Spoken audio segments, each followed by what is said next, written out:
Con el paso del tiempo, la humanidad comenzó a multiplicarse sobre la superficie de la tierra. Las familias crecían, las ciudades se expandían y la vida humana se hacía cada vez más numerosa. Sin embargo, junto con ese crecimiento exterior, algo más se desarrollaba en el interior del corazón humano.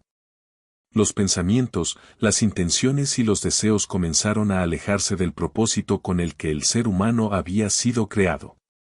En aquellos días, la maldad se extendió como una sombra. Las decisiones humanas ya no estaban guiadas por la confianza en Dios, sino por impulsos egoístas, violencia y corrupción. La imaginación del corazón humano se inclinaba constantemente hacia lo malo. Aquello que había sido creado para reflejar la imagen de Dios se había distorsionado profundamente. La tierra, que una vez fue llamada muy buena, ahora estaba llena de injusticia. Dios observó lo que estaba ocurriendo. No lo hizo con indiferencia, sino con un dolor profundo. La narrativa presenta a Dios con un lenguaje cercano al humano para expresar la gravedad del momento. La corrupción de la humanidad entristeció su corazón. No porque hubiera perdido el control, sino porque la relación para la cual el ser humano fue creado había sido quebrantada de forma generalizada. La vida ya no reflejaba la bondad original del diseño divino. Entonces Dios anunció una decisión severa. La violencia y la corrupción no podían continuar sin consecuencias. La humanidad, junto con los animales y la tierra misma, enfrentaría un juicio que pondría fin a esa generación. Sin embargo, en medio de este panorama oscuro, aparece una figura distinta, una excepción que resalta con claridad. Noé era un hombre justo entre sus contemporáneos. No porque fuera perfecto, sino porque vivía en una relación recta con Dios. En un mundo dominado por la maldad, Noé caminaba con Dios. Su vida era un contraste silencioso frente a la corrupción generalizada. Mientras muchos seguían sus propios caminos, Noé escuchaba la voz divina y respondía con obediencia. Noé tuvo 3 hijos, Sem, Cam y Jafet. A través de ellos, la historia humana continuaría. Pero antes de eso, Dios decidió revelar su plan a Noé.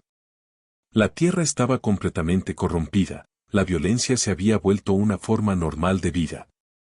Por ello, Dios anunció que traería un gran diluvio, un juicio que limpiaría la tierra de aquella generación marcada por el mal. Sin embargo, el juicio no era el final de la historia. Dios dio instrucciones precisas a Noé.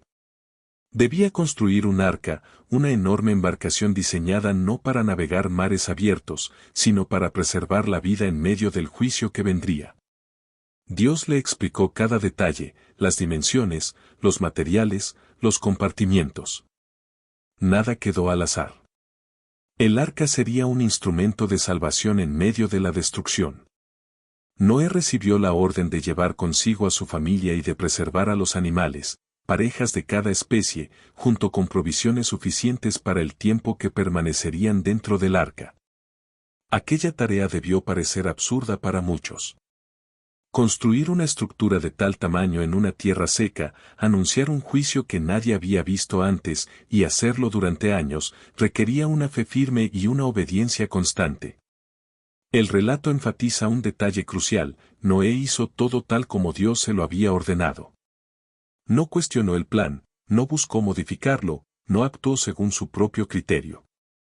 Su obediencia se convirtió en un acto de fe que contrastaba con la rebeldía general del mundo que lo rodeaba.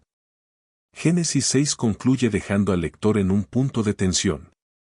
El juicio ha sido anunciado, el arca está en proceso, y la humanidad sigue su curso, aparentemente inconsciente de lo que está por venir. La tierra está corrompida, pero la gracia de Dios ya ha preparado un camino de salvación. Este capítulo presenta una verdad profunda: Dios no es indiferente ante la maldad, pero tampoco abandona a la humanidad sin ofrecer esperanza.